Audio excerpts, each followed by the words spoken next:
Welcome to the Dyslexic podcast, where lived experience meets real conversation.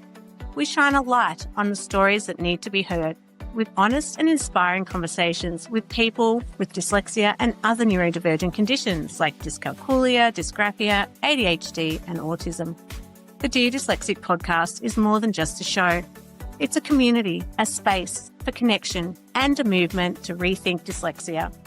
Subscribe today and join us on our journey, one story at a time. Hello, everybody, and welcome back to the Dear Dyslexic podcast show.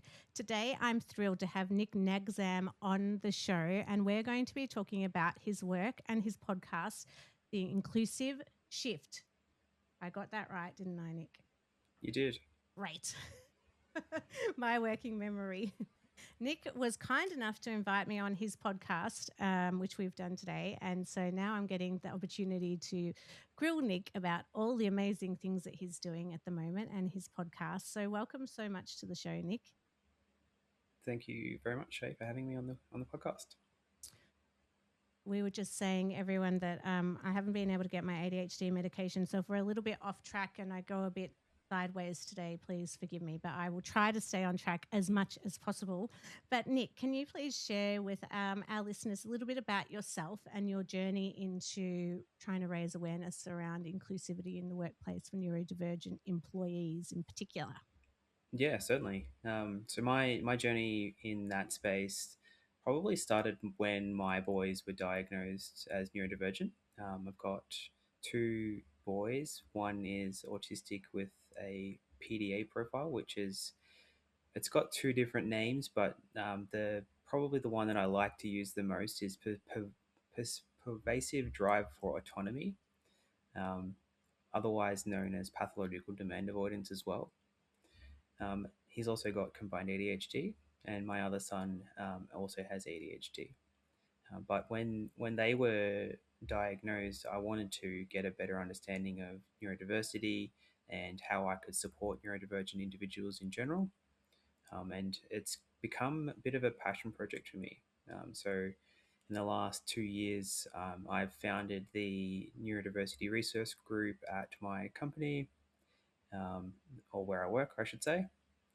And I've been working directly with the DEI team there on trying to promote different uh, different awareness days, be it autism awareness day, or ADHD awareness day, or even dyslexic awareness day as well.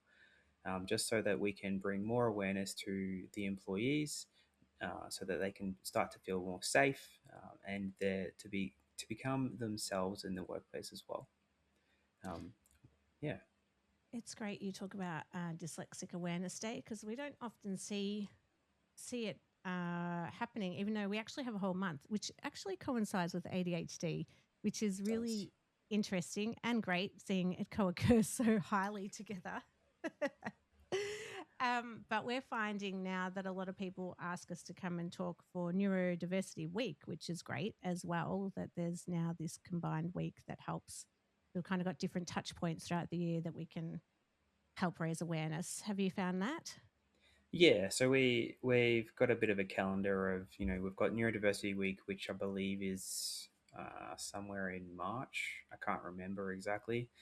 And then obviously the days, individual days or weeks or even months beyond that for the different diagnoses as well. Generally, we try and do 2 or 3 sort of big events where we'll have people come and speak, or we'll have a morning tea and raise funds for a program or a support, be it a maze for autism awareness, for example, with their Hoodie Up program that they run every year, which I love. Or we've even run things for things like domestic violence in the past as well, because again, a big one for women and children. But yeah. Yeah, it is a big one for women and children. And they're all such important events. Do you ever find that workplace gets a bit overwhelmed by the amount of different neurodivergent conditions that they're trying to understand and raise awareness of? I think It's for me. It's a little bit too early to tell in my workplace. I think we're still very early in raising awareness and maturing our understanding of how to best support neurodivergent individuals.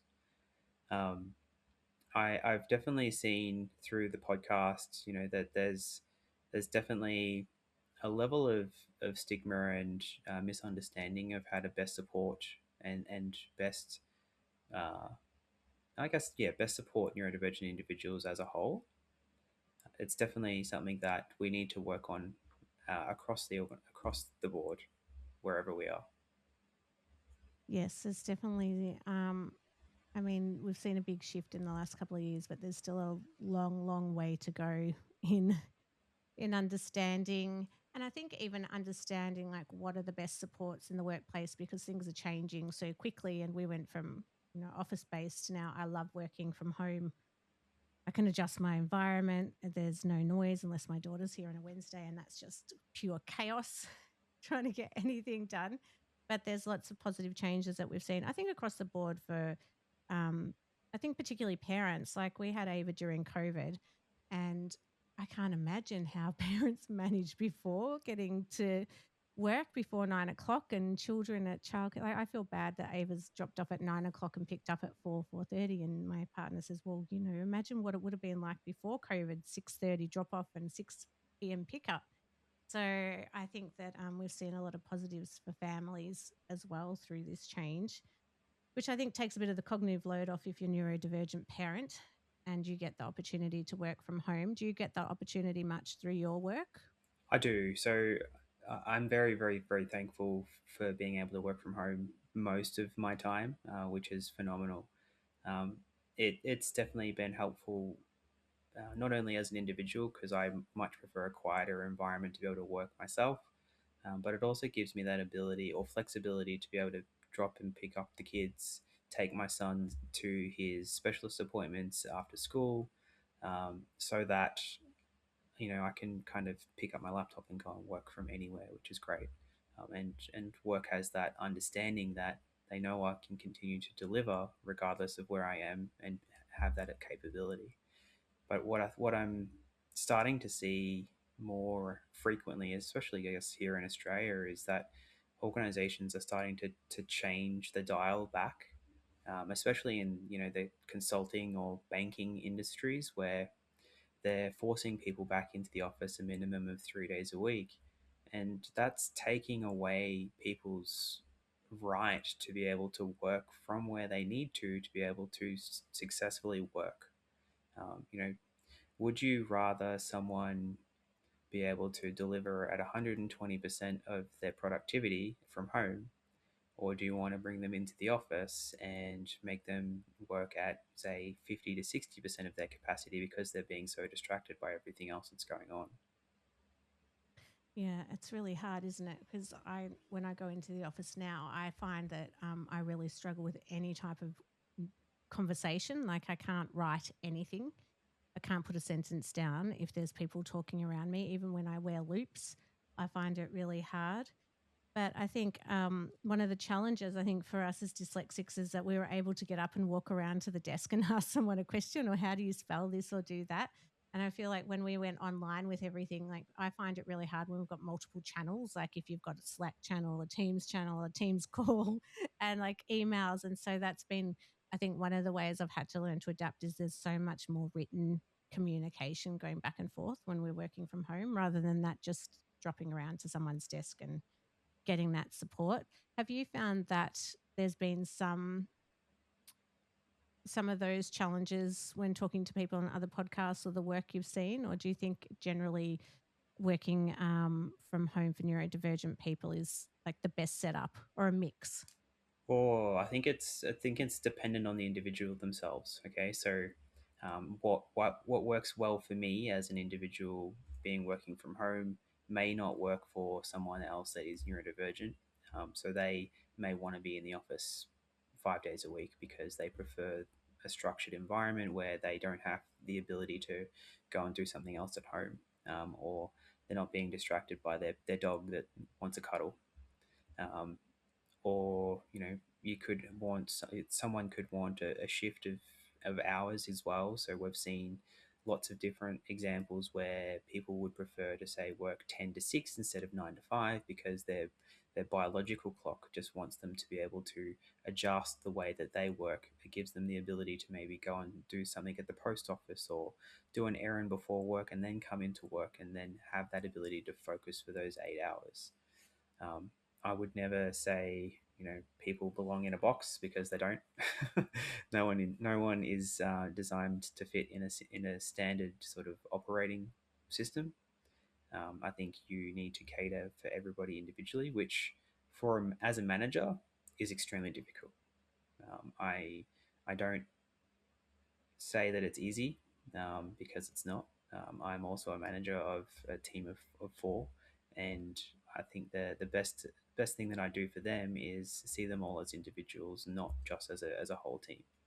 It gives me the ability to evaluate and support them how they need to be supported so that I can best get the best out of them as an individual, but also as a collective team as well.